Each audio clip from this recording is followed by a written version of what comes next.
العسقلاني حفظه رحمه الله قال في كتابه نخبة الفكر: بسم الله الرحمن الرحيم. الحمد لله الذي لم يزل عالما قديرا، وصلى الله على سيدنا محمد الذي أرسله إلى الناس كافة بشيرا ونذيرا، وعلى آل محمد وصحبه وسلم تسليما كثيرا. أما بعد، فإن التصانيف في اصطلاح أهل الحديث قد كثرت وبسطت واختصرت فسألني بعض الإخوان أن ألخص له المهم من ذلك، فأجبته إلى سؤاله رجاء الاندراج في تلك المسالك، فأقول: الخبر إما أن يكون له طرق بلا عدد معين، أو مع حصر بما فوق الاثنين أو بهما أو بواحدة. فالأول المتواتر المفيد للعلم اليقيني بشروطه، والثاني المشهور وهو المستفيض على رأي، والثالث العزيز وليس شرطا للصحيح خلافا لمن زعمه، والرابع الغريب، وكلها سوى الأول أحاد، وفيها المقبول وفيها المردود لتوقف الاستدلال بها على البحث عن أحوال رواتها دون الأول.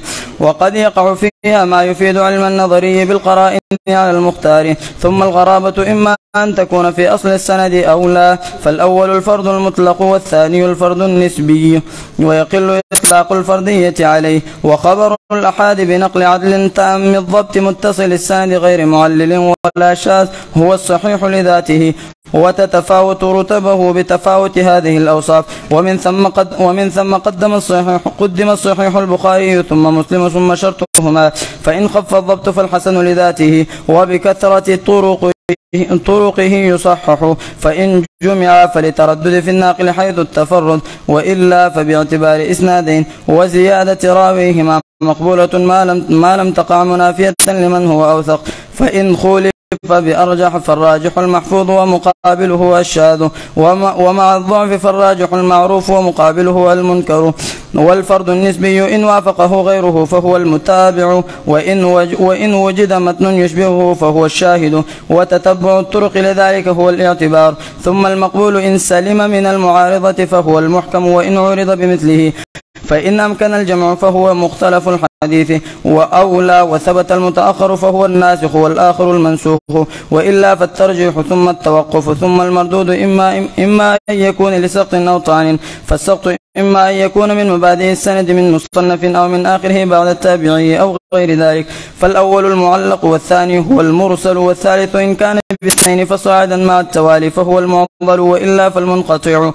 ثم قد يكون واضحا أو خفيا، فالأول يدرك بعدم التلاقي، ومن ثم احتاج إلى التاريخ، والثاني المدلس ويرد بصيغة تحتمل اللقي كعن وقال، وكذا المرسل الخفي من معاصر لم يلقى. ثم الطعن إما أن يكون لكذب الراوي أو تهمته بذلك أو فحش غلطه أو غفلته أو فسقه أو وهمه أو مخالفته أو جهالته أو بدعته أو سوء حفظه، فالأول الموضوع، والثاني المتروك، والثالث المنكر على رأي، وكذا الرابع والخامس. ثم الوهم إن اطلع عليه بالقرائن وجمع الطرق فالمعلل. ثم المخالفة إن كان بالتغيير السياق فمدرج الإسناد، أو بدمج موقوف بمرفوع فمدرج المتن، أو بتقديم وتأخير فالمقلوب، أو بزيادة راب فالمزيد في متصل الأسانيد، أو بإبداله ولا مرجح فالمضطرب. وقد يقع الإبدال عمدا امتحانا أو بتغيير مع بقاء السياق فالمصحف والمحرف. ولا يجوز تعمد تغيير المتن بالنقص والمرادف إلا لعالم بما يحيل المعاني، فإن خفي المعنى احتاج إلى شرح الغريب وبيان المشكل. ثم الجهالة وسببها أن الراوي قد تكثر نعوته فيذكر بغير ما اشتهر به لغرض وصنف فيه الموضح، وقد يكون مقلا فلا يكثر الأخذ عنه وصنفوا فيه الوحدان، أو لا يسمى اختصارا وفيه المبهمات، ولا يقبل المبهم ولو أبهم بلفظ التعديل على الأصح. فإن سمي وانفرد واحد عنه فمجهول العين، أو اثنان فصاعد ولم يوثق فمجهول الحال وهو المستور. ثم البدعة إما بمكفر أو بمفسق، فالأول لا يقبل صاحبها الجمهور، والثاني يقبل من لم يكن داعية إلى بذاته في الأصح، إلا إن روى ما يقوي بذاته فيرد على المختار. وبه صرح الجوزجاني الشيخ النسائي. ثم سوء الحفظ ثم سوء الحفظ إن كان لازما فهو الشاذ على رأي أو طارئا فالمختلط. ومتى توبع السيء الحفظ بمعتبر وكذا المستور والمرسل والمدلس صار حديث حسنا لا لذاته بل بالمجموع. ثم الإسناد إما أن ينتهي إلى النبي صلى الله عليه وسلم تصريحا أو حكما من قوله أو فعله أو تقريره، أو إلى الصحابي كذلك وهو من لقي النبي صلى الله عليه وسلم مؤمنا به ومات على الإسلام ولو تخللت ردة في الأصح، أو إلى التابعي وهو من لقي الصحابي كذلك. فالأول المرفوع والثاني الموقوف والثالث المقطوع ومن دون التابعي فيه مثله. ويقال للأخيرين الأثر. والمسند مرفوع صحابي بسند ظاهره الاتصال، فإن قل عدده فإما أن ينتهي إلى النبي صلى الله عليه وسلم أو إلى إمام ذي صفة عالية كشعبة. فالأول علو المطلق والثاني النسبي، وفيه الموافقة وهي الوصول إلى شيخ أحد المصنفين من غير طريقه، وفيه البدل وهو الوصول إلى شيخه كذلك، وفيه المساواة وهو استواء عدد الإسناد من الراوي إلى آخره مع إسناد أحد المصنفين، وفيه المصافعة وهي الاستواء مع تلميذ ذلك المصنف. ويقابل العلو بأقسامه نزوله، فإن تشارك الراوي ومن روى عنه في السن واللقي فهو الأقران، وإن روى كل منهما عن الآخر فالمدبج، وإن روى عن من دونه فالأكابر عن الأصاغر، ومنه الآباء عن الأبناء، وفي عكسه كثرة، ومنه من روى عن أبيه عن جده. وإن اشترك اثنان عن شيخ وتقدم موت أحدهما فهو السابق واللاحق، وإن روى عن اثنين متفقي الاسم ولم يتميزا فباختصاص أحدهما يتبين المهمل. وإن جحد الشيخ مرويه جزما رد أو احتمالا قبل في الأصح. وفيه من حدث ونسي، وإن اتفق الرواة في صيغ الأداء أو غيرها من الحالات فهو المسلسل. وصيغ الأداء سمعت وحدثني ثم أخبرني وقرأت عليه ثم قرئ عليه وأنا أسمع ثم أنبأني ثم ناولني ثم شافاني ثم كتب إلي ثم عن ونحوها. فالأولان لمن سمع وحده من لفظ الشيخ فإن جمع فمع غيره، وأولها أصرحها وأرفعها في الإملاء، والثالث والرابع لمن قرأ بنفسه فإن جمع فهو كالخامس. والإنباء بمعنى الإخبار إلا في عرف المتأخرين فهو للإجازة كعن. وعنعنة المعاصر محمولة على السماع إلا من مدلس. وقيل يشترط ثبوت لقائهما ولو مرة وهو المختار. وأطلقوا المشافهة في الإجازة المتلفظ بها والمكاتبة في الإجازة المكتوب بها، واشترطوا في صحة المناولة اقترانها بالإذن رواية وهي أرفع أنواع الإجازة. وكذا اشترطوا الإذن في الوجادة والوصية بالكتاب وفي الإعلام، وإلا فلا عبرة بذلك كالإجازة العامة وللمجهول والمعدوم على الأصح في جميع ذلك. ثم الرواة إن اتفقت أسماؤهم وأسماء آبائهم فصاعدا، وإن واختلفت أشخاصهم فهو المتفق والمفترق، وإن اتفقت الأسماء خطا واختلفت نطقا فهو المؤتلف والمختلف، وإن اتفقت الأسماء واختلفت الآباء أو بالعكس فهو المتشابه. وكذا إن وقع الاتفاق في الاسم واسم الأب والاختلاف في النسبة، ويتركب منه ومما قبله أنواع، منها أن يحصل الاتفاق بالاشتباه إلا في حرف أو حرفين أو بالتقديم والتأخير أو نحو ذلك. خاتمة. ومن المهم معرفة طبقات الرواة ومواليدهم ووفياتهم وبلدانهم وأحوالهم تعديلا وتجريحا وجهالا. ومراتب الجرح وأسوأها الوصف بأفعل كأكذب الناس ثم دجال ثم أو وضاع أو كذاب، وأسهلها لين أو سيء الحفظ أو فيه مقال. ومراتب التعديل وأرفعها الوصف بأفعل كأوثق الناس ثم ما تأكد باسم ثم ما تؤكد بصفة أو صفتين كثقة ثقة أو ثقة حافظ، وأدناها ما أشعر بالقرب من أسهل التجريح كشيخ. وتقبل التزكية من عارف بأسبابها ولو من واحد على الأصح. والجرح مقدم على التعديل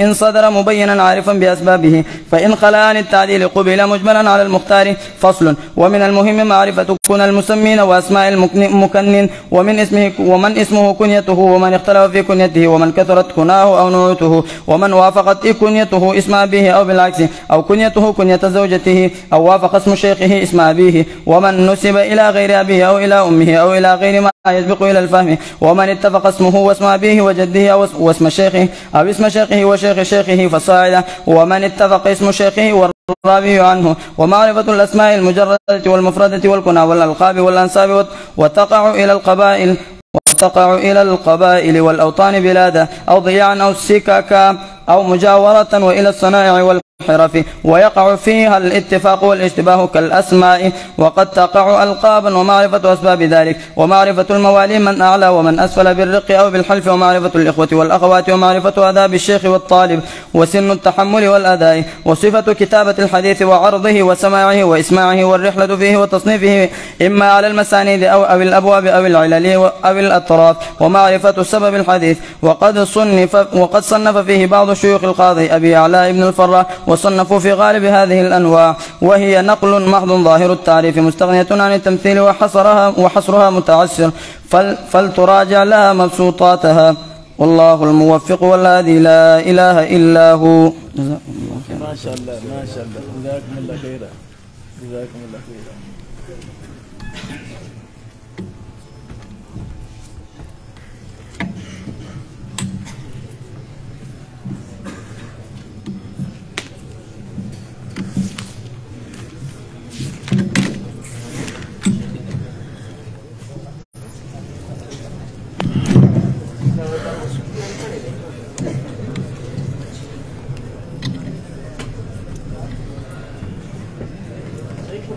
السلام علیکم ورحمۃ اللہ وبرکاتہ۔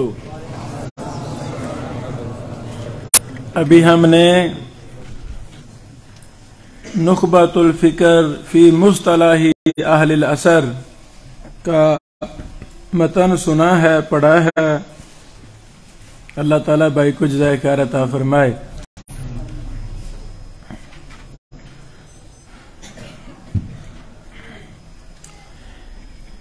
ایک یتیم بچہ اسکلان بستی میں پیدا ہوا۔ اسکلان شام کی ایک چھوٹی سی بستی میں ایک بچہ پیدا ہوا، یتیم ہو گئے، ابو فوت ہو گئے، بچے ہی تھے فوت، ابو فوت ہو گئے۔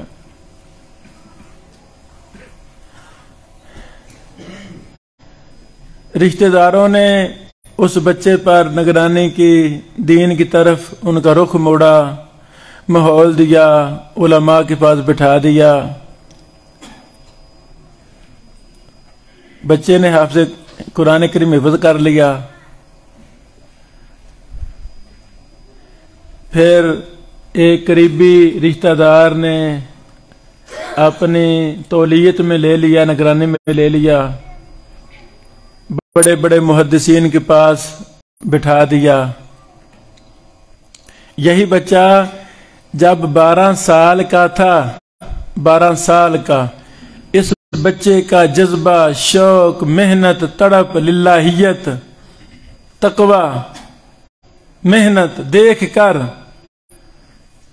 فیصلہ کیا گیا کہ اس سال بیت اللہ میں نماز تراویح کی امامت یہی بچہ ادا کرے گا۔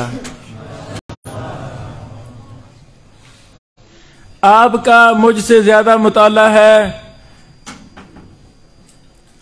اسلام کی تاریخ میں سب سے کم عمر بچہ جس کو بیت اللہ کا امام، مسجد حرم مکی کا، مسجد حرام کا امام بنایا گیا ہو، یہ وہ بچہ تھا۔ 12 سال کی عمر میں امام تراویح بنایا گیا۔ پورا مہینہ انہوں نے بیت اللہ کے ساتھ کھڑے ہو کر نماز تراویح پڑھائی۔ اس بچے کو علم کا شوق لگ گیا۔ جس فن میں کوئی ماہر آدمی ملتا اس کے پاس جا کے بیٹھ جاتا۔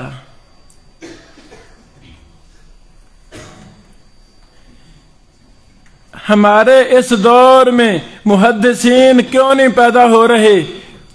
بڑی وجوہات ہیں۔ ایک یہ بھی وجہ ہے ہم نے منہج تدریس محدثین والا چھوڑ دیا ہے۔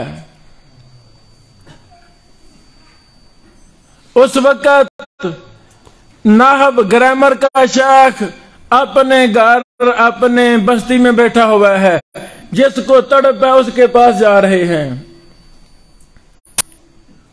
سفر کر کے گئے نا، تو اب ہم نے کیا کیا، نحوی استاد کو، صرف کے ماہر کو، منطق کے ماہر کو، تفسیر حدیث کے ماہر، تمام اساتذہ کو ایک بلڈنگ میں جمع کر دیا، لو جی سارا کچھ پڑھو۔ ہم توجہ نہیں کرتے، قدر نہیں کرتے۔ ہمیں محدثین کی مشن کو دوبارہ زندہ کرنا ہوگا۔ یہ بچہ جہاں دیکھتا وہاں جا کر جس فن میں کوئی ماہر ہے ان سے پڑھنا شروع کر دیتا۔ اس بچے کو پتا چلا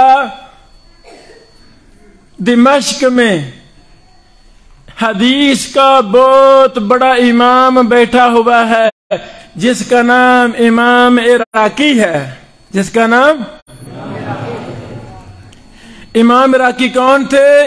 امام مزی کے شاگردوں کے شاگرد۔ عراقی کون تھے؟ ایسے سمجھیں اللہ تعالیٰ نے دوسرا امام مزی امام عراقی کی شکل میں پیدا کیا۔ حدیث میں، جرح و تعدیل میں، علل میں اپنے دور کا سب سے بڑا امام امام عراقی۔ اس بچے کو پتا چلا دمشق میں ایک حدیث کا امام ہے، تو یہ ان کے پاس چلے گئے۔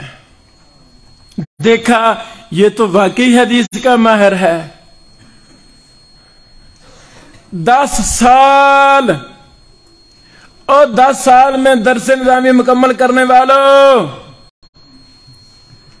اب 10 سال کتنا کورس ہے؟ 6-7 سال کا، 8 سال، اور 8 سال میں سارے فنون پڑھ کے ماہر بن کے گھر جانے والوں۔ ابن حجر نے دیکھا یہ شیخ تو حدیث کا بڑا ماہر ہے، بڑا محدث ہے، بڑا امام ہے۔ کتنے سال رہے؟ 10 سال امام عراقی کے پاس یہ بچہ بیٹھا رہا۔ کہ کون سا بچہ؟ ابھی بتا رہا ہوں۔ 10 سال اس بچے نے اپنے استاد امام عراقی کو نہیں چھوڑا۔ امام عراقی کو بھی پتا چل گیا یہ بچہ ایسے نہیں ہے، یہ کام کا بچہ ہے۔ امام عراقی کتابیں لکھ رہے تھے مسلسل، تو یہ بچہ دیکھ رہا تھا شیخ کیا لکھ رہا ہے، محدث بڑا کام کر رہا ہے، چھوٹی عمر کا بچہ پاس بیٹا ہے۔ او بیٹا تاریخ دمشق میں فلاں چیز تلاش کرو، ایسی ہوتا ہے کہ نہیں؟ ابن حجر ایسے ہی، وہ بچہ ایسے ہی کر رہا ہے، وہ بچہ استاد کی ہیلپ کر رہا ہے۔ بیٹا اس کی سند فلاں دیکھنا، فلاں معنی دیکھنا، طریقے میں ساتھ ملوث ہے، ہر کام میں شریک ہے ساتھ۔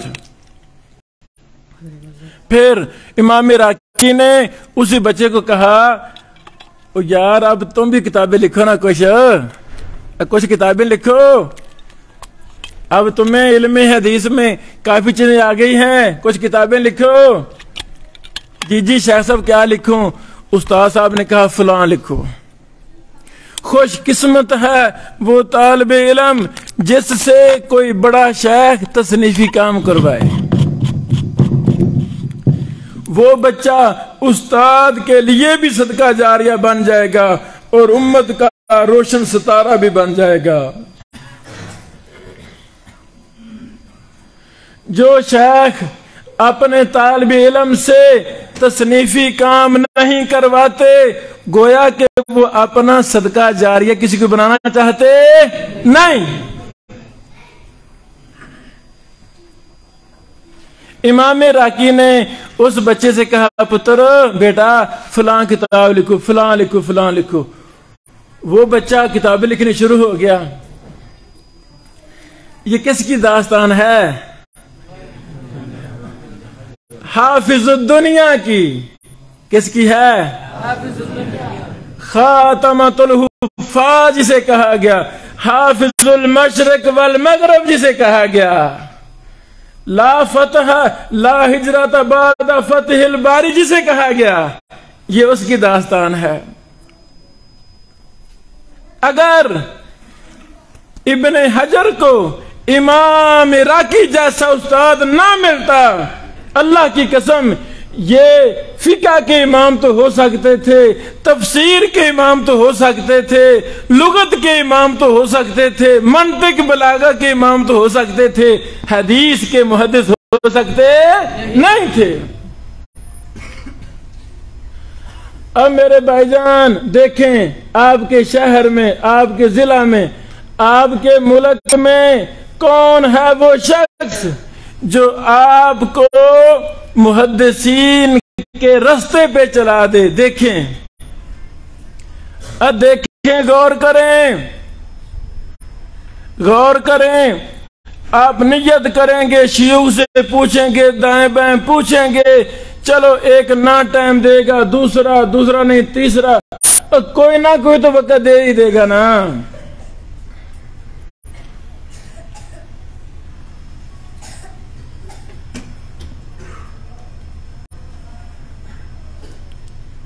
انہوں نے امام عراقی نے ابن حجر سے کام کروائے۔ ابن حجر رحمہ اللہ نے کچھ کتابوں پر تقریض امام عراقی سے لکھوائی، وہ میں نے پڑھی ہیں۔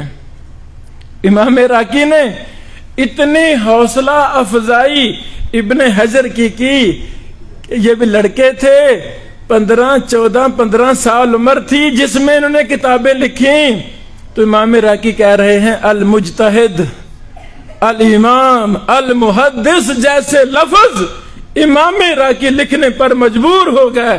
کس کے بارے میں؟ ابن حجر اسقلانی کے بارے میں۔ اور جب استاد حوصلہ افزائی کرے نا تو پھر بات بن جاتی ہے، پھر بات بن جاتی ہے۔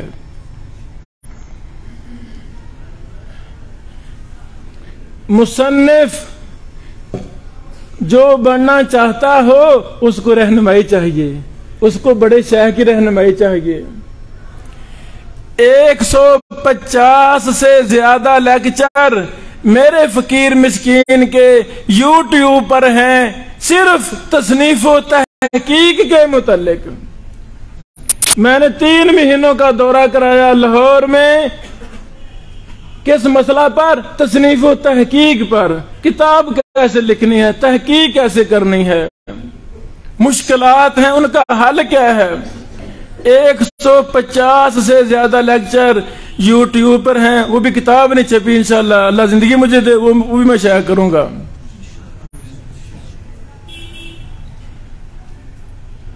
تو بڑے شیخ کی رہنمائی میں انسان بڑی جلدی عروج ثریا تک بولو پہنچ جاتا ہے، ورنہ انسان ڈگمگاتا رہتا ہے، ہمت ہار جاتا ہے، کوئی اس کو ہائی لیول کا ذہن دیتا نہیں ہے۔ بڑے بڑے ہمارے ہیرے، بڑے بڑے قابل لوگ رہنمائی نہ ملنے کی وجہ سے وہ فیکٹریوں میں دھکے کھا رہے ہیں، پیٹ کی خاطر وہ محنت مزدوری کر رہے ہیں، علم سے دور ہو گئے ہیں۔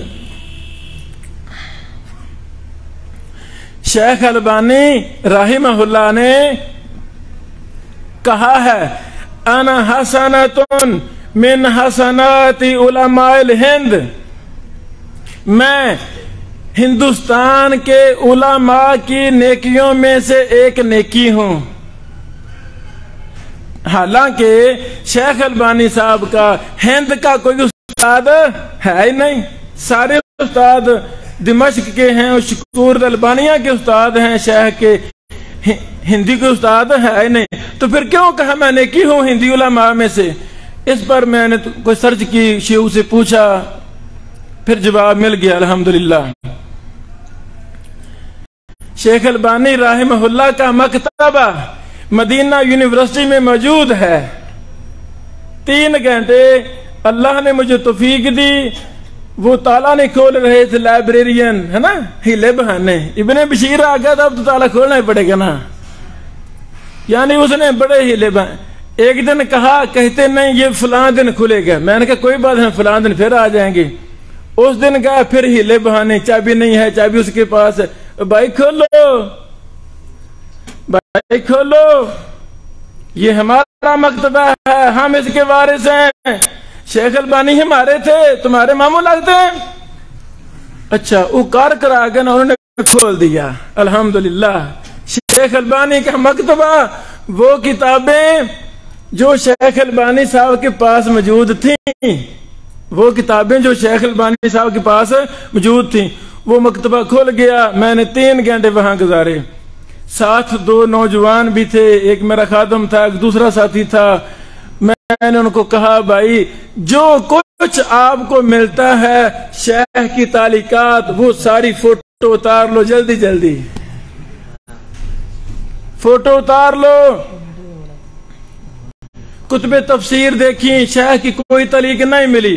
پھر علم حدیث پر کتابیں شروع ہو گئی، اصول حدیث پر، تو بڑا ڈاٹا ملنا شروع ہو گیا۔ میں نے کہا بھائی بس نہ سکین کرتے جاؤ، مجھے پھر بھیج دو، پھر ہم یہ کتابیں شائع کریں گے۔ بہرحال لمبی تفصیل ہے، یہ میں پوری داستان لکھ رہا ہوں سفر نامے میں، وہ انشاءاللہ در آپ کو ملے گی۔ اور شیخ البانی کہہ رہے ہیں میں ہندی علماء کی نیکیوں میں سے نیکی ہوں، حالانکہ ان کا کوئی استاد ہندوستان کا ہے۔ پھر کیوں کہا؟ شیخ البانی کے مکتبہ میں نے دیکھا وہاں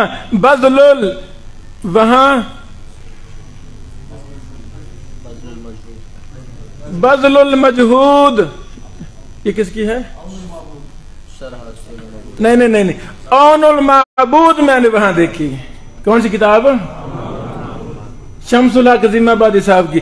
اس طرح دیگر ہندی علماء کی شروحات، التعلیق المغنی علی السنن دارقطنی، شمس الحق عظیم آبادی صاحب کی میں نے دیکھی شیخ البانی صاحب کے مکتبے میں، اوپر تعلیقات لکھی ہوئی تھی۔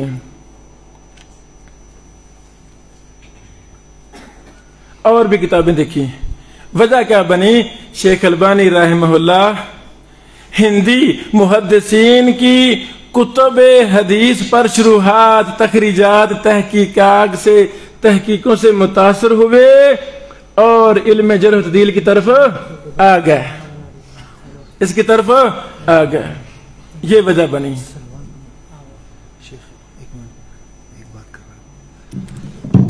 سلمان بنون بانی کم ملګری عبارت زنانه ولاړی وختینه ابار ورشي سلمان بنون میرے پاس سمجھ لگی تھوڑا سمجھ آ گیا۔ یعنی اچھا اب ہندی علماء اللہ نے ان کو ایک استاد دیا تھا جس کا نام تھا میاں نذیر حسین دہلوی۔ اس بندے یہ اپنے دور کا امام مزی تھا۔ جب ہم تاریخ کا مطالعہ کرتے ہیں تو ہمیں امام علی بن مدینی ملتے ہیں۔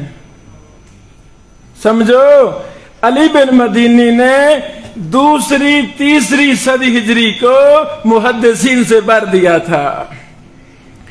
2ری 3ری صدی ہجری کا محدث جو بھی لے لیں اساتذہ میں سے امام علی بن مدینی ملے گا۔ ابو زرع رازی کے استاد، ابو حاتم رازی کے استاد، امام بخاری کے استاد، اس طرح ابو داؤد کے استاد، دیگر محدثین کے استاد کون ہیں؟ امام علی بن مدینی۔ حدیث کے خدام پر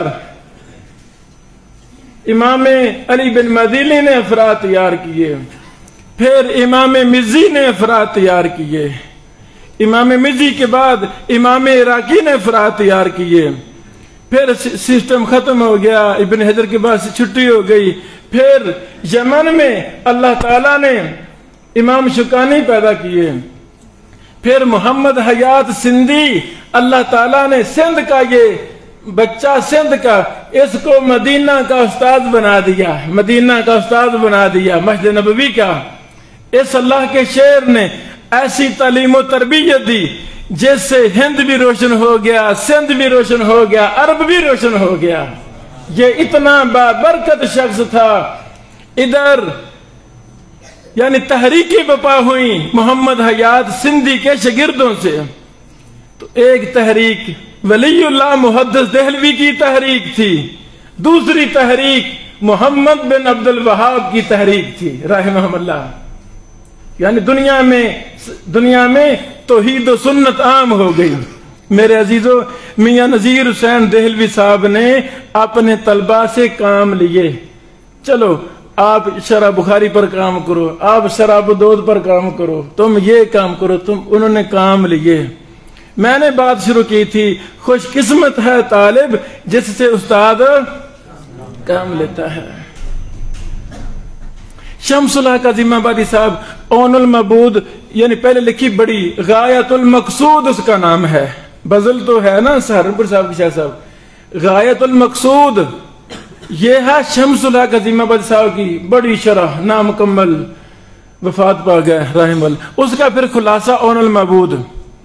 اس محدث نے اپنی تلخیص کے لیے، اون المعبود کے لیے مختلف علماء کو ہائر کیا. نگرانی میں کام کرو جی. ان میں ایک تھا خوش قسمت محمد عبد الرحمن مبارک پوری. جانتے ہو؟ لکھ لو یہ میری بات. عبد الرحمن مبارک پوری صاحب کو شمس الحق عظیم آبادی صاحب جیسا محدث مل گیا.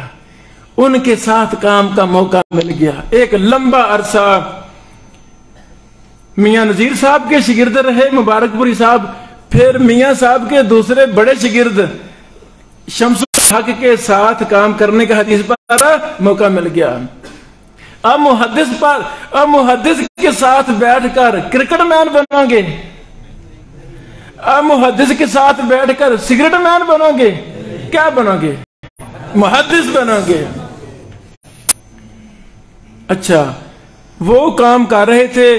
مبارک پوری صاحب نے سارا طریقہ منہج ان سے سیکھ لیا. وہ فوت ہو گیا، اللہ کو پیارے ہو گیا. مبارک پوری صاحب نے جو منہج آ چکا تھا، طریقہ آ چکا تھا، سنن پر باس متن پر کیسے کیسے بات کرنی ہے، انہوں نے پھر سنن ترمذی پر کام شروع کر دیا. کیا کہ نہیں کام؟ تحفۃ الاحوذی کے نام سے، اور کمال کر دیا. عبد الرحمن مبارک پوری صاحب نے مبارک بستی کی تاریخ کو روشن کر دیا. کیا کہ نہیں کیا؟ کوئی بھی نہیں جانتا تھا. عبد الرحمن مبارک پوری صاحب سے پہلے کوئی مبارک پوری نہیں تھا. فرد واحد نے تاریخ میں اپنی بستی کا نام لکھوا دیا. دنیا کا مرجع یہ انسان بن گیا. عبد الرحمن مبارک پوری صاحب نے تحفۃ الاحوذی کی 2 جلدیں لکھی تھیں. آنکھوں کی بینائی ختم ہو گئی. محدث کی آنکھوں کی بینائی ختم ہو گئی. اب محدث کو اپنا کوئی معاون چاہیے کہ نہیں چاہیے. مشورہ کیا، نظر دوڑائی، کوئی معاون مل جائے. کرتے کراتے ان کے ذہن میں آیا محمد عبید اللہ رحمانی مبارک پوری لائق ہے، فائق ہے، میرا شاگرد بھی ہے. انہی کو کہا بھی میری معاونت کرو، آ جاؤ، چھوڑ دو تدریس. وہ آ گیا. تحفۃ الاحوذی کی جلد نمبر 2، جلد نمبر 3 اور 4 اور مقدمہ. شیخ مبارک پور صاحب نبی نے، یعنی آنکھوں کی بینائی ختم ہو گئی، کام پہ سارت بہت زیادہ ہو گئی. بول رہے ہیں، وہ لکھ رہے ہیں، بیٹا فلاں کتاب دیکھو، اس کا حل فلاں کتاب میں دیکھو، فلاں ایسے نا. وہ لکھتے رہے، ترتیب دیتے رہے، تو ان کو طریقہ بھی آ گیا. شمس الحق صاحب نے عبد الرحمن مبارک پوری صاحب کو تیار کر دیا. عبد الرحمن مبارک پوری صاحب نے عبید اللہ رحمانی مبارک پوری صاحب کو تیار کر دیا. اللہ اکبر. وہ بھی فوت ہو گئے. پھر عطا اللہ حنیف بوجیانی صاحب لاہور والے، انہوں نے خط لکھا عبید اللہ رحمانی صاحب کو کہ محترمہ مشکات کا حاشیہ لکھ دو. اللہ اکبر. مشکات کا حاشیہ لکھنا شروع کیا. اتنا لمبا اور مدلل کام کیا، سبحان اللہ. یعنی مشکات کی سب سے اتھارٹی، سب سے اہم شرح مرآت المفاتیح ہی ہے. سمجھ لگی؟ یہ جو میں بار بار زور دے رہا ہوں بار بار کہ جب تک جتنا مرضی ذہین بچہ ہو، جن لوگوں نے کام کیا ہے وہ اپنی صلاحیت سے بڑھ کر کام کرتے ہیں. کتنے ذہین فتین ہمارے بچے، ہمارے علماء، ان کو چونکہ کوئی بڑا دماغ ملا نہیں ہوتا، ان کے اندر صلاحیت ہوتی ہے، وہ چونکہ کوئی رہنمائی کرنے والا نہیں ملا ہوتا، وہ صلاحیت سے چھوٹے چھوٹے کام بڑے خوش ہوتے ہم کام کر رہے ہیں. بھائی نہیں، آپ کی صلاحیت اتنی ہے، کام اتنے کر رہے ہو، صلاحیت سے زیادہ سوچیں. جیب میں 1 روپیہ نہیں ہے، کم از کم کو بڑا پروجیکٹ سوچیں، بڑا جس پر 2-4 کروڑ روپے لگے. یہ ہے وسائل تو ہے نہیں، اللہ کے پاس سب کچھ ہے الحمدللہ. جو مخلص ہوگا اللہ تعالیٰ عطا فرمائے گا، جو مخلص نہیں ہوگا وہ شیطان کے پیچھے لگ کے یار وسائل نہیں ہیں، دیکھو نا کتابیں نہیں ہیں میرے پاس، ماحول نہیں ہے میرے پاس. یہ فضول اعتراضات شیطان نے ہمارے ذہن میں ڈالے ہوئے ہیں. بس عزم کریں. اور دمشق کا مکتبہ ظاہریہ کی چابی وہ شیخ البانی کو دینے پر مجبور ہو گئے تھے. وہ گورنمنٹ مکتبہ تھا، چابی کسی کو دیتے ہیں کوئی؟ ہمارے مدرسوں والے چابی دیتے ہیں کسی طالب علم کو؟ ٹائم شیڈول ہے، یہ اتنے بجے کھولنا، اتنے بجے رات کو مطالعہ نہیں، کیوں نہیں کر سکتا مطالعہ؟ ہمارے مکتبے کھولو، ان کو نہیں کھولنے دیتے. بہرحال مکتبے کے مدیر کو پتا چلا کہ ایک نوجوان ہے جو ملازم ہے مکتبہ ظاہریہ میں، وہ تھوڑی محنت کرتے ہیں کہ نوجوان زیادہ محنت کرتا ہے. تو انہوں نے کیا کیا؟ چابی شیخ کو دے دی. اے شیخ البانی، جب مرضی آ، جب مرضی جا. یہ اللہ کا شعر پھر ادھر ہی سوتے تھے، دن رات مکتبہ میں گزارتے تھے. اندر کوئی ہمت تو ہم پیدا کریں، دل کے اندر عزم تو پیدا کریں، اللہ کی رضا کے لیے مرنا جینا تو پیدا کریں. دیکھیں یہ لکڑ کی پھٹی بھی اللہ سونے کی بنا دے گا. کب جب ہمارا عزم استقلال اس لیول کا ہوگا. اللہ ہماری مدد کرے گا کہ نہیں کرے گا؟ کرے گا. اللہ تعالیٰ نے نبی علیہ السلام کو کہا تھا، اے نبی علیہ السلام اگر آپ چاہیں تو احد پہاڑ کو سونے کا بنا دو. وہ اللہ آج بھی ہے، وہ اللہ آج بھی ہے، وہی اول ہے، وہی آخر ہے. ہاں ہمارے اندر کمزوری ہے کہ ہم اللہ کو راضی نہیں کر سکے. یہ لمبی داستان ہے. خلاصہ یہاں سے میں نے بات شروع کی تھی، ایک بچہ دنیا کا امام اور محدث کیسے بن گیا. یہ داستان آپ کی ہے، یہ آپ کی داستان ہے، یہ چھوٹے چھوٹے بچوں کی داستان ہے، یہ ہماری اور آپ کی داستان ہے.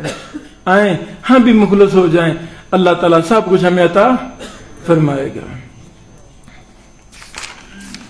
تصنیف کا ایک گر کہ شروع سٹارٹ میں کتابوں کا اختصار کرنا ہے. ابن حجر رحمہ اللہ نے 2 درجن سے زیادہ کتابیں، بڑی کتابوں کے خلاصے نکالے ہیں. تو پہلا سیٹ اپ، پہلا نیا مصنف کیا کرے؟ بڑی کتاب کا خلاصہ نکالنا شروع کر دے. امام مزی صاحب کی کتاب تہذیب الکمال، 10 سے زیادہ مزی صاحب کے شاگردوں نے تہذیب الکمال کے خلاصے نکالے. جب خلاصہ نکالا تو وہ فانی آ گیا، بار بار پڑھنا ہے، یہ چھوڑنا ہے، یہ لانا ہے، وہ فانی آ گیا. تو ابن حجر نے بھی یہ جو متن ہے، یہ ابن حجر رحمہ اللہ نے مختلف جو مختصرات تھے ان کو اپنے انداز میں، سبحان اللہ، ابن حجر نے جس کتاب کو بھی ہاتھ ڈالا ہے وہ کتاب مستقل کتاب بن گئی ہے. ایسے کہ نہیں؟ ایسے ہے کہ نہیں؟ بلوغ المرام یہ خلاصہ ہے امام ابن دقیق کی کتاب کا. تو لگتا خلاصہ مستقل کتاب ہے. ایسے الاخر ہی. بسم اللہ. ابن حجر رحمہ اللہ نے نخبۃ الفکر کے شروع والی لائن میں، پہلی لائن میں کہا ہے فَإِنَّ التَّصَانِيفَ فِي اصْطِلَاحِ أَهْلِ الْحَدِيثِ قَدْ كَثُرَتْ.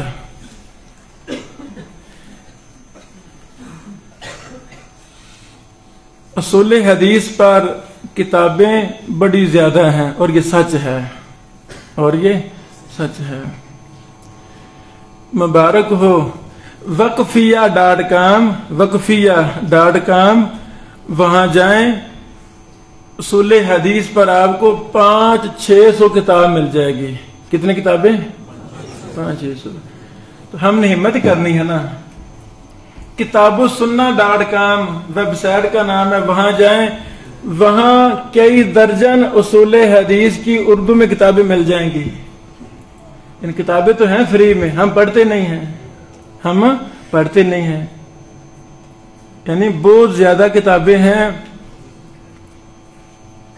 یہ سچ ہے۔ وَبُسِطَتْ وَاغْتُسِرَتْ۔ جو بھی میرا بھائی علوم حدیث میں ماہر بننا چاہے، کتابوں کا بہانہ ختم ہے، کتابیں تو ہیں الحمدللہ۔ ہم کل آپ بھائیوں کو عالی سند دے رہا ہے، عالی سند دے رہا ہے، اس کے نیچے میرا ای میل بھی ہے، میرا ایڈریس بھی ہے گھر کا، میرا موبائل نمبر بھی ہے، واٹس ایپ والا نمبر بھی ہے۔ جو بھی بھائی مجھ سے رابطہ کرے بھی ہمیں علوم حدیث کی کتابیں چاہیں، آپ نے لکھنا ہے تو اسی دن آپ کو میں 100 سے زیادہ علوم حدیث کتابیں فوراً بھیج سکتا ہوں PDF میں۔ یعنی یہ بڑی کتابیں لکھی گئی ہیں، ہمیں یہ کتابیں پڑھنی چاہیے۔ جیسے میں نے بولا، ایک چیز لے اس کے پیچھے لگ جائیں، اس کے پیچھے لگ جائیں، اللہ تعالیٰ بڑا کام لے لے گا۔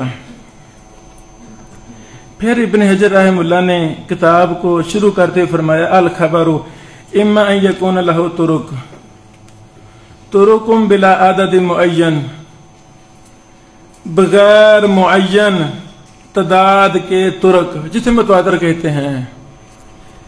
متواتر کا لفظ محدثین نے استعمال کیا ہے، امام بخاری نے اپنی جز القراء وغیرہ میں لفظ متواتر لکھا ہے، لیکن یہ جو شروط شرائط ہے نا، یہ جو بعد والوں نے، یا جو حکم کا مسئلہ ہے، حکم یقینی کا فائدہ دیتی ہے، خبر احاد ظن کا فائدہ دیتی ہے۔ چھوٹا منہ بڑی بات نہ ہو جائے، کیا کرنا، یہ نے کہا نا، متواتر آگے، متواتر آگے، چھوٹا منہ بڑی بات نہ ہو جائے۔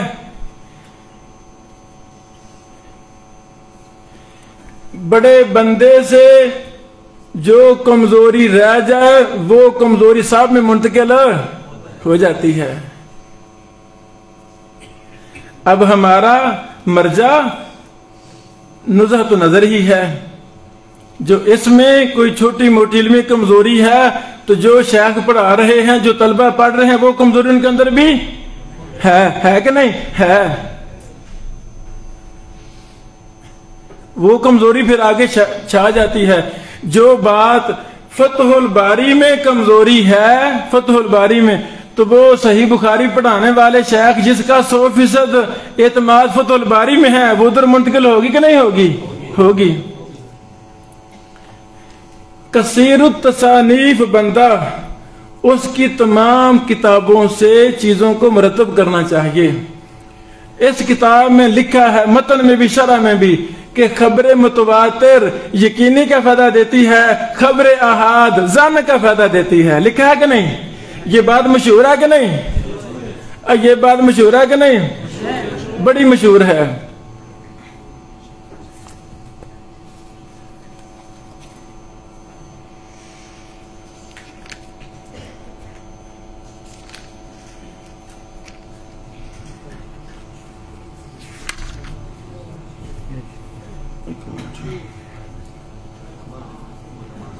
ابھی تفصیل کا موقع نہیں ہے۔ النکت علی نزہت نظر، النکت علی، شیخ البانی رحمہ اللہ کی تعلیقات بھی اس نسخے میں ہیں۔ شیخ کے شاگرد علی حسن الحلبی اردن والے پچھلے سال ہمارے دوست فوت ہو کر آئے، محدث تھے، انہوں نے بھی تعلیقات، نیچے تعلیقات میں انہوں نے باحوالہ بحث کی ہے کہ حافظ ابن حجر رحمہ اللہ نے دوسری کتابوں میں لکھا ہے کہ خبر احاد یقین کا فائدہ دیتی ہے۔ خبر احاد یہ فرق درست ہے ہی نہیں کہ خبر متواتر یقین کا فائدہ دیتی ہے، خبر احادن کا یہ فرق درست نہیں ہے۔ ابن حجر رحمہ اللہ نے اپنی دوسری کتابوں میں وضاحت کی ہے کہ خبر احاد بھی یقین کا فائدہ دیتی ہے، اور یہی محدثین کا موقف ہے۔ امام بخاری کا بھی یہی موقف ہے۔ جو احاد اور متواتر میں حکم میں فرق کرتے ہیں ان کی بات مردود ہے، صحیح نہیں ہے۔ سمجھ لگی بات؟ میں نے خلاصہ بیان کیا ہے۔ محدثین کا یہ اصول ہے، حدیث صحیح ثابت ہو جائے اس پر ایمان واجب ہے۔ ہم نہیں دیکھتے یہ متواتر ہے یا احاد ہے، یہ ہمیں نہ قرآن سے ملتا ہے نہ حدیث سے ملتا ہے۔ قرآن کی آیت میں ہے کوئی بات کہ اللہ نے فرمایا جس کی زیادہ سندیں آ جائیں نبی کی بات اس کو یقین بناؤ، باقی کو چھوڑ دو؟ ہے کوئی قرآن کی آیت؟ اطیع اللہ و اطیع رسول کا یہی تقاضا ہے کہ نبی پاک سے جو بھی ثابت ہو جائے، ایک سند سے ہو خواہ کروڑ سند سے ہو، اللہ کی قسم دونوں کے حکم میں رائی کے دانے کے برابر فرق نہیں ہے۔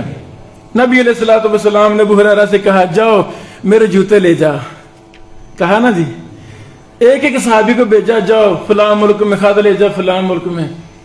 یعنی نبی علیہ الصلوۃ والسلام جان بوجھ کر اپنے احادیث کو مشکوک اور ظنی بنانا چاہتے ہیں۔ کتنی فضول بات ہے۔ ہمارا ایمان ہے جس ایریے میں ہم ہیں ادھر خبر احاد کہہ کر سنت سے مذاق اڑایا جاتا ہے، سنت پر تیر چلائے جاتے ہیں۔ یہ ہمارے ایمان کا مسئلہ ہے کہ جو بھی حدیث صحیح ثابت ہو جائے ہم پر اس کو لینا فرض ہے۔ جیسے قرآن پر ہمارا ایمان ہے ویسے ہی صحیح حدیث پر ہمارا ایمان ہے۔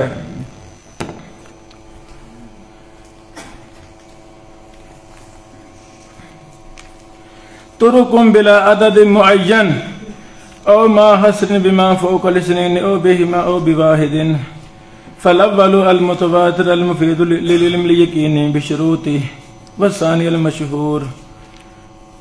دیکھو نا، یقینی خلاصہ بیان کر دیا، ہر صحیح حدیث علم یقینی کا بات ختم ہوئی۔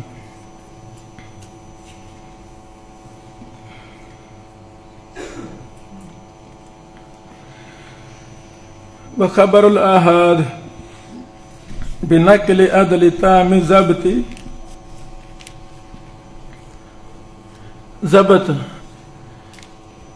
کی دو قسمیں ہیں، سینے سے محفوظ کر لے بندہ جو سنے، یا لکھ کر محفوظ کر لے۔ ضبط کی پھر تفصیلات ہیں، ضبط کی تفصیلات ہیں، ضبط کی اقسام ہیں، ضبط کی درجہ بندی ہے۔ کس لیول کا ضبط ہوگا تو روایت صحیح ہوگی، کس لیول کا درجہ ہوگا تو راوی صحیح الحفظ بن جائے گا، کس لیول کا ضبط کا درجہ ہوگا تو راوی صدوق بن جائے گا۔ یہ 8-9 قسمیں ہیں۔ پچھلے سال ایک لاہور ادارے میں مجھے موقع ملا کچھ دن پڑھانے کا، وہاں میں نے نا صحیح حدیث کی تعریف پر میں نے لیکچر دیے، تو اس میں میں نے نا ضبط پر بڑی تفصیل بیان کی۔ تو یعنی سکہ راوی کب ہوتا ہے؟ جب نیک بھی ہو، پابند قرآن و سنت ہو، اور اس کا حافظہ بھی میاں ہو، 100/100 ہو، 100/100 ہو، مضبوط حافظے والا ہو۔ عدالت اور ضبط دونوں کو اکٹھا کر دیا محدثین نے لفظ سکہ میں۔ کس میں؟ سکہ نہیں کتابوں میں لکھا جو 3 کتابوں میں سکہ عام ملتا ہے۔ تو یہ کون سکہ سے کیا مراد ہے؟ ضبط بھی ٹھیک ہے اور عدالت بھی ٹھیک ہے۔ سمجھو، میرے پیارے پیغمبر محمد رسول اللہ صلی اللہ علیہ وسلم کی مبارک احادیث کو بیان کرنے کے لیے اللہ تعالیٰ نے ان لوگوں کا انتخاب کیا جو متبع سنت بھی تھے۔ حدیث کا راوی ہو متبع سنت نہ ہو، یہ ہو سکتا ہے؟ فاجر فاسق ہو سکتا ہے؟ نہیں ہو سکتا. داڑھی مونڈا حدیث کا راوی کوئی ہو سکتا ہے؟ نہیں ہو سکتا. یہ یعنی لاکھوں روات حدیث، سبحان اللہ، کروڑوں دنیا میں سے اللہ تعالیٰ نے اپنے نبی کی حدیث کو بیان کرنے کے لیے کن کا انتخاب کیا؟ جو متبع قرآن و سنت لوگ تھے، وہ عادل بھی تھے اور ان کا ضبط بھی ٹھیک تھا. متصل سند، سند متصل ہو.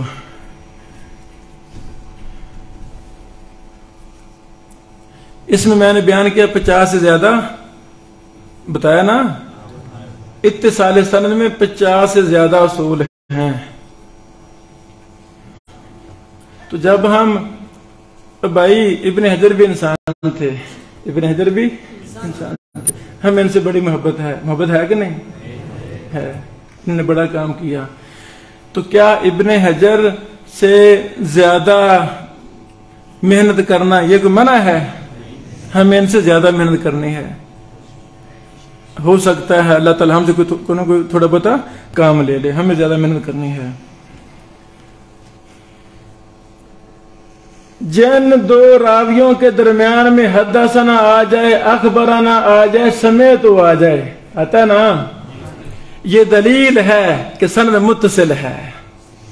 لکھ لو، لکھو، حدثنا آ جائے، اخبرنا آ جائے، سمیت آ جائے، یہ دلیل ہے کہ سند متصل ہے.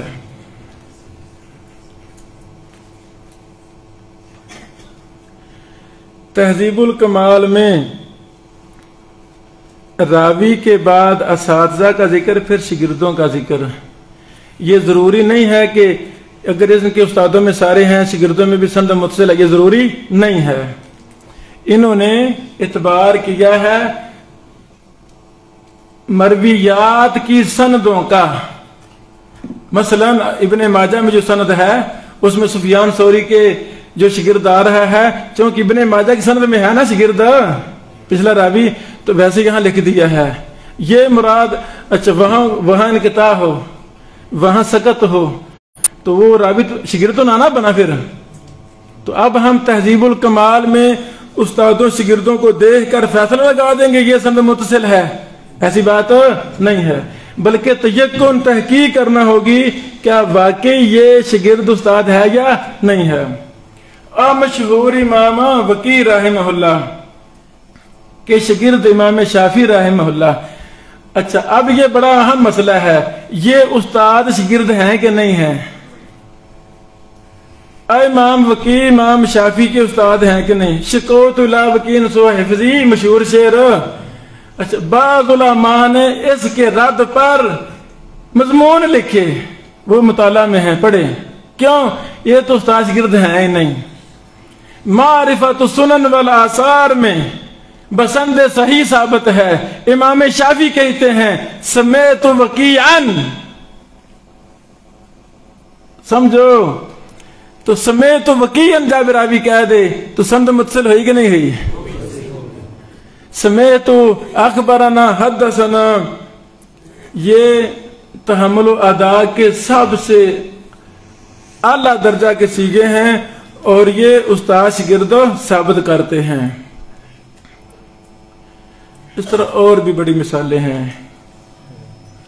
متصل سند، سند متصل ہو، سمجھ لگی میرے خیال میں.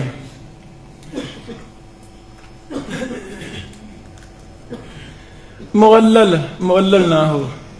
شیخنا ادھر نہ وہ میری کتاب تھی لائبریری میں علل والی، وہ ذرا منگوانا کسی بچے سے.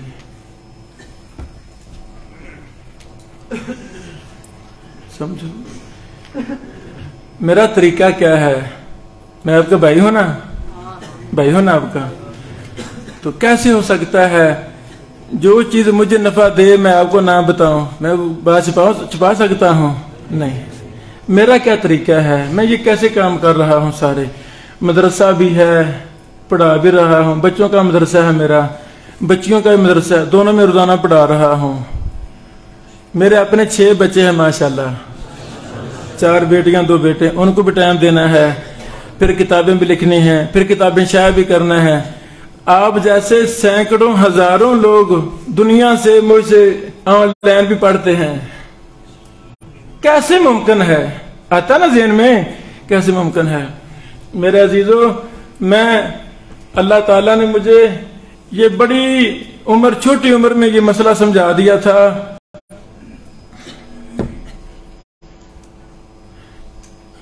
یعنی ہمیں اپنے زندگی کو مرتب کرنا چاہیے۔ جزاکم اللہ خیر۔ جی ہمیں اپنی زندگی کو مرتب کرنا چاہیے۔ اب پڑھا بھی رہا وہ تو روزانہ پڑھانا ہے، سارے کام روزانہ کرنے ہیں، لیکن تصنیفی کام کو ہمیں اضافی ٹائم دینا ہے۔ گھر میں ہیں تو کتنے مسئلے مسائل ہوتے ہیں، کتنے علماء کو ان کے بیوی بچوں نے ضائع کر دیا، اتنے فن سے بچوں میں وہ ضائع ہی ہوگا، ایسے ہے کہ نہیں؟ بچوں نے ضائع کر دیا۔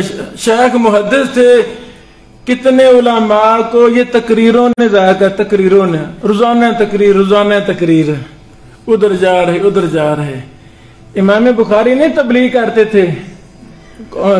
تھے، امام بخاری تبلیغ نہیں کرتے تھے، کیا وہ ضائع ہو گیا؟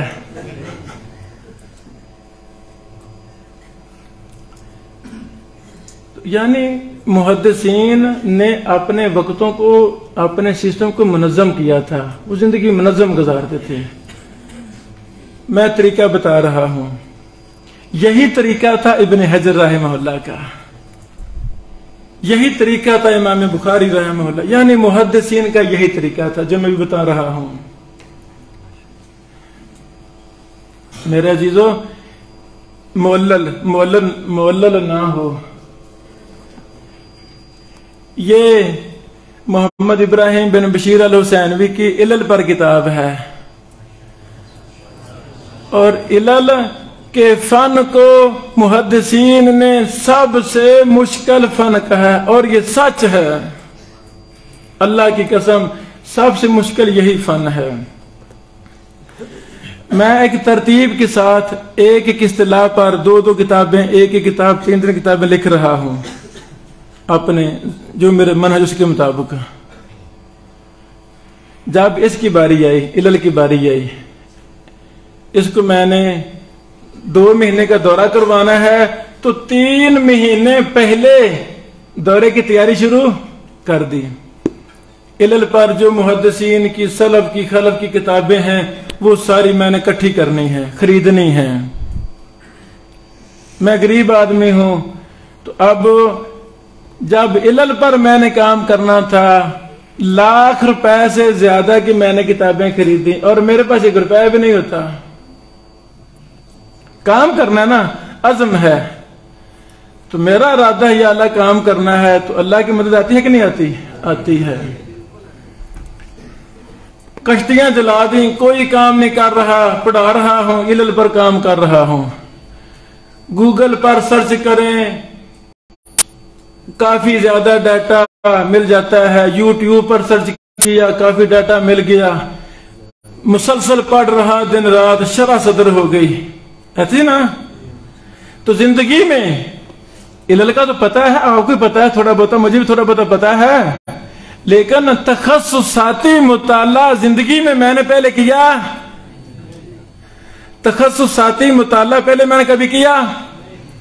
اس سے پہلے تو یہ کتاب لکھی، جرح و تعدیل کے اصول و ضوابط، اس سے پہلے اس کا ابتدائی قاعدہ لکھا، اس کے بعد 10-12 اور کتابیں لکھی جرح و تعدیل پر، کچھ اب کی، کچھ شائع ہو رہے ہیں، کوئی اپنی، کوئی سلف کی، کوئی خلف کی، ہے نا؟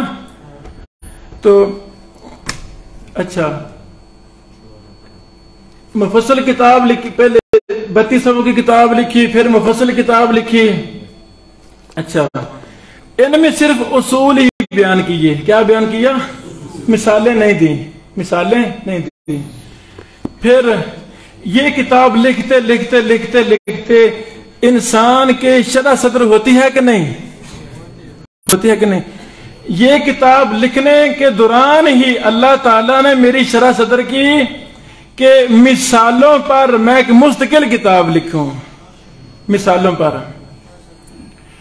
اب وہ کتاب کیسی ہونی چاہیے؟ میں کوئی مہینہ پورا سوچتا رہا، مجھے سمجھ لگی نہیں۔ جو تھوڑے بہت رابطے ہیں علماء محدثین، ان سے مشورے کیے کہ میں مثالوں پر کیسے کتاب لکھوں۔ پھر آخر کار اللہ نے شرح صدر کی کہ جس ترتیب کے ساتھ یہ اصول لکھے ہیں نا، اصول، اسی ترتیب کے ساتھ سنن اربع کی روایات کو مرتب کر دوں۔ مدرج علل کا مسئلہ ہے، مدرج تو سنن اربع میں جو مدرج روایات ہیں ان کو ایک باب میں مرتب کر دیا، دراسہ کر دیا، سمجھ لگی۔ مقلوب یہ علت کا مسئلہ ہے، سنن اربع کی مقلوب روایات کو وہ تیسری میری کتابی چھپی نہیں، اللہ زندگی دے وہ اگلے مہینوں میں شائع کروں گا، یعنی سنن اربع میں معلول روایات کا دراسہ و تحقیق کے نام سے انشاءاللہ۔ تو ہم بھی جس فن سے محبت کرتے ہیں بس ایک چیز کو لے لیں، اس کا تخصصاتی مطالعہ سمجھ لگی آپ کو، اس کے پیچھے لگ جانا ہے، خواہ 10 سال لگ جائیں، خواہ 10 مہینے لگ جائیں، اس کو چھوڑنا نہیں ہے جب تک اس کی ایک ایک جزی تک آپ نہ پہنچ جائیں، سمجھ لگی۔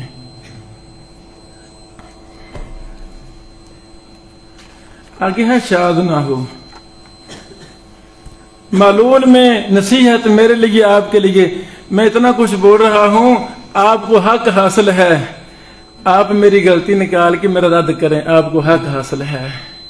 ہمارے موجودہ دور میں کسی شاہ کی غلطی ہم پکڑے نا تو وہ استاد ناراض جاتے ہیں، ایسے ادھر پتہ نہیں، ہمارے ہاں تو ہے پنجاب میں، ادھر تو ہے، استاد کہتے تھے نے میری توہین کر دی ہے، اس نے سوال کیوں کیا ہے؟ لے اور بھائی جان، اور محدثین سے جو چھوٹی چھوٹی غلطیاں اوہام ہوئے ہیں وہ ہو سکتے ہیں، تو ہمارے کہ ہم ان سے بڑے ہیں، ہمارے بھی ہو سکتے ہیں، ہمیں شرح صدر رکھنی چاہیے۔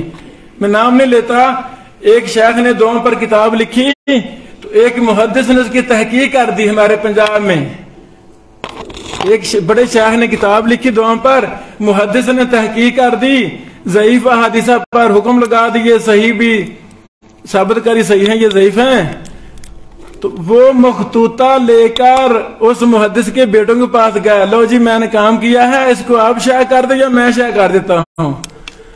انہوں نے کہا بھی تم نے ہمارے باپ کی توہین کر دی ہے۔ یہ محدث بھی فوت ہو گیا ابھی پچھلے سال، فضیلۃ الشیخ المحدث عبدالرؤف بن عبد الحنان، شارجہ رہے، ہمارے قصور کے ہیں، شارجہ رہے، پھر کویت رہے، بڑی کتابیں لکھی، القول المقبول، اتنی صلاۃ رسول کی تحریر، اتنی موٹی کتاب ہے، عربی میں الرسالہ کی شرح تحقیق، روضۃ الناظر کی بے شمار، ابن کثیر پر بھی کئی کام کیے اس محدث نے۔ انہوں نے یہ واقعہ مجھے خود سنایا، یہ میرے دوست تھے، کویت سے آتے جاتے تو ہماری میٹنگیں ہوتی، اکٹھے بیٹھتے، خود سنا، کہتے حسینوی صاحب انہوں نے وہ نا مجھ سے چھین لیا اور ڈانٹا بھی، تم نے ہمارے باپ کی توہین کر دی ہے۔ یہ باتیں کرنے والے کون ہیں؟ اہل حدیث ہیں۔ اگر ان کو حدیث کا پتہ ہوتا حدیث کیا ہے تو یہ غصہ کرتے، تو پھر تو یہ سارے محدثین توہین کر رہے ہیں محدثین کی، نہیں، یہ میرے پیغمبر کا دین ہے، یہ توہین نہیں ہے۔ نحویوں کی کتابوں میں، وہ چونکہ نحوی ہیں، ان کی کتابوں میں جو احادیث لکھی گئی ہیں ان میں بڑی گڑبڑ ہوئی ہے، جھوٹی منکر بے موضوع روایات مثالیں دے رہے ہیں۔ کون؟ نحوی تھے، محدث نہیں تھے، کاش وہ محدث بھی ہوتے تو غلط مثال دیتے۔ کتنے فقہاء کی کتابوں میں بے بنیاد اکثر جھوٹی ضعیف روایتیں ہیں، وجہ وہ فقیہ تھے، محدث۔ ایسے ہی مفسرین کا حال ہے مفسر روایتیں لکھ رہے، جو بھی آیا، محدث نہیں تھے تو کام خراب ہو گیا۔ تو ہمیں احترام کے ساتھ ان کی نشاندہی کرنی ہے کہ نہیں کرنی ہے۔ دلیل کیا ہے؟ علم علل، اسی کا نام ہے۔ میں غلطی کروں تو آپ میری غلطی کا ارادہ کر سکتے ہیں احترام کے ساتھ، دلیل کے ساتھ، کوئی میری گستاخی ہے ہی نہیں، ہماری توہین ہے ہی نہیں، علم علل اسی کا نام ہے۔ آگے ہے شاذ نہ ہو۔ شاذ کا کیا مطلب ہے؟ شاذ کے بارے میں 3 موقف ہیں، 2 غلط ہیں، 1 صحیح ہے۔ پہلا موقف، شاذ، یہ 3 موقف سکہ کی زیادتی پر ہے، وہ آگے آئے گا، شاذ میں نہیں ہے۔ شاذ میں ابھی غلطی کر رہا ہوں میں، 3 موقف سکہ کی زیادتی میں ہے، شاذ میں نہیں ہے، میں اپنی غلطی خود ہی پکڑ لیا الحمدللہ۔ شاذ کسے کہتے ہیں؟ سکہ راوی اوسط کی مخالفت کرے، اسے کیا کہتے ہیں؟ شاذ۔ ایک بچہ 100/100 نمبر لے رہا ہے، اسی کلاس میں دوسرا بچہ 80/100 لے رہا ہے، 80 والا سکہ ہے، 100 والا اوسط ہے، 100 والا اوسط ہے۔ سکہ اوسط کی مخالفت کرے تو یہ کیا ہوتا ہے؟ شاذ۔ اور یہ بھی علت کا مسئلہ ہے، علم علل کا ہی مسئلہ ہے۔ مرکز تربیہ فیصل آباد میں 3 سال ارشاد اللہ قصری صاحب میرے محبوب، میرے محدث، میرے استاد، ان سے میں نے پڑھا، چھوڑنا، ان سے میں نے پڑھا۔ انہوں نے ایک دن اشارہ کیا کلاس میں پڑھاتے پڑھاتے، یہ میں نے استاد جی ساری پڑھی ہے، یہ الف سے لے کر یا تک میں نے پڑھی ہے، استاد جی سے قصری صاحب سے پڑھی ہے، یہ جرح و تعدیل کے ضوابط عربی والی وہ بھی پڑھی، تدریب الراوی بھی ہم نے شیخ صاحب سے پڑھی الحمدللہ۔ تو شیخ صاحب فرمانے لگے کہ شاذ روایتوں پر کام نہیں ہوا، ہوتا ہے نا کہ محدث کہہ دیتا ہے، تو استاد جسری صاحب نا کلاس میں کئی دفعہ ایسے کہہ دیتے تھے، اس پر کام نہیں ہوا، تو میں بیٹھا ہوتا تھا، میں دن رات ایک کر کے سبق بھی پڑھ رہا، مطالعہ بھی کر، اضافی وقت مل جاتا ہے، اضافی وقت مل جاتا ہے، روزانہ نہیں ملتا، ملتا ہے۔ اور مدرسے کے سبق 1-2 لگا دے یاد نہیں ہو جاتے، تو باقی ٹائم ہے ایسے ہی ہم فضول ضائع کرتے ہیں۔ سیر چلے گئے تو اب سے شروع عمران خان کے خلاف ہوگا، اس کے خلاف ہے، یہ فضول چیزیں، ہمارے ان سے کوئی لینا دینا نہیں ہے، نہ خبریں سنیں نہ خبریں پڑھیں، جو بھی حکمران آئے اللہ اس سے خیر کی کام لے۔ ہمارے دل میں سب سے برابر کی محبت ہے، کیوں جی؟ ان کی گالی دینا جائز ہے، یہ تکفیری منہج ہے، ہم اس کی نفی کرتے ہیں، خروج کرتے ہیں، بغاوتے ہیں، یہ غلط موقف ہیں، ہم سلف کے منہج پر ہیں۔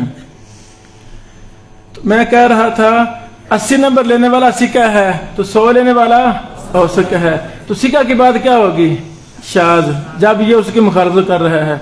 تو استاد جی نے کہا اس پر کام ہونا چاہیے۔ اچھا، میں نے قلم پکڑا، رجسٹر پکڑا، زمانہ طالب علمی میں نے کتاب لکھی تھی استاد جی کے اشارے پر، موسوعۃ الاحادیث شاذہ، نہیں لگی سمجھ، وہ بھی میرے پاس مخطوطات میں ہے، یعنی تمام شاذ روایتوں کا مسودہ تیار کر دیا، نہیں لگی سمجھ، نہیں لگی سمجھ لگی۔ تو میرے عزیزو، اس طرح 10 سے زیادہ کتابیں مرکز تربیہ کے دوران استاد جی اشارہ کرتے تھے تو میں وہ کتاب لکھنے بیٹھ جاتا تھا۔ اچھا، پھر میں جب لکھ لیتا نا، پھر کہتا استاد جی یہ میں کام کر لیا، دیکھو آپ۔ استاد جی مجھے پھر دعا دیتے کہ نہ دیتے؟ یہ دعائیں ہی انسان کی کام آتی ہیں۔ اپنی تعریف نہیں کرنی چاہیے۔ میرے یہ تینوں اساتذہ روزانہ پڑھانے کے لیے گھر سے آتے تھے، کوئی موٹر سائیکل پر، کوئی رکشے پر، ایسے نا، کوئی پیدل۔ میں دیکھتا میرے یہ تینوں اساتذہ، حافظ محمد شریف صاحب، حافظ مسعود عالم صاحب، شیخ ارشاد اللہ قصری صاحب، اور چوتھے تھے عبدالرزاق ساجد صاحب، مشہور خطیب ہیں، علامہ، وہ بھی میرے استاد۔ ادھر میں نے ان سے پڑھا 3 سال، ہائی تخصص کیا۔ تو یہ بیچاروں کے نا جوتوں پر مٹی لگا ہوتا رستے میں آتے آتے۔ یہ رومال جو میں سر پر لیتا تھا، سفید رومال، کتنے بار میں نے اپنے استادوں کے جوتوں کو اپنے رومال کے ساتھ صاف کیا۔ کیوں کیا؟ ان کو پتا کس نے کیا؟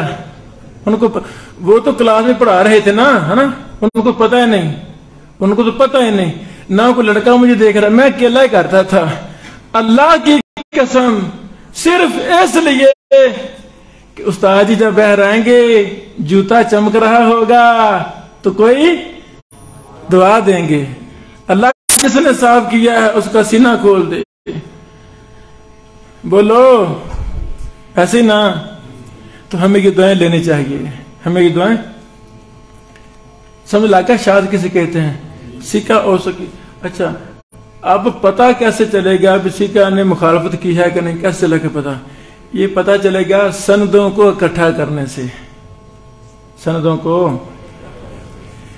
جب سند ہے ہی ایک آپ کے پاس تو مخالفت ملے گی؟ مخالفت کیسے چلے گا پتا؟ جب سندوں کو، جب متن کو وہ ہم کرتے،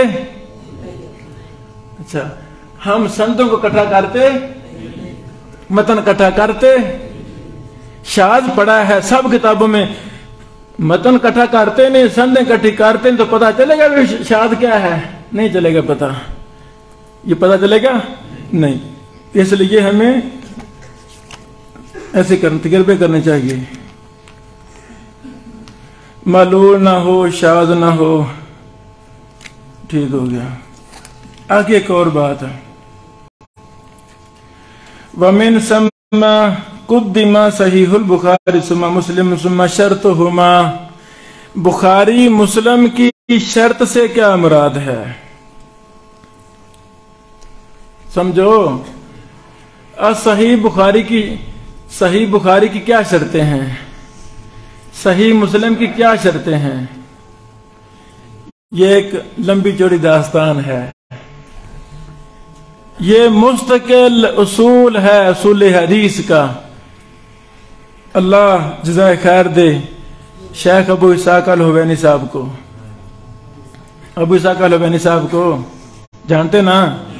اور تو پہلے جانتے ہوں گے، پہلے ہی جانتے نا، پہلے سے۔ ان کی کوئی کتابیں بھی پڑھی، کتابیں بھی پڑھی، شاباش۔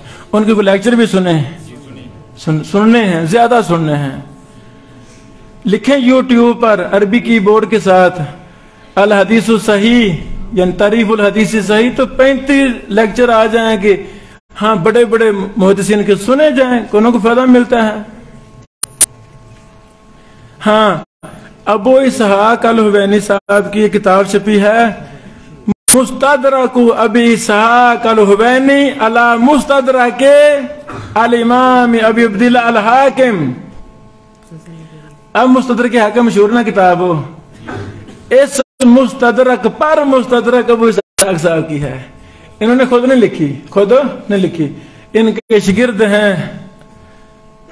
انہوں نے شیخ کی تمام کتابوں سے دراسہ کر کے، مخطوطات مطبوعات سے مستدرک حاکم پر جو نقد کیا شیخ الحوینی صاحب نے، اس کو جمع کیا ہے۔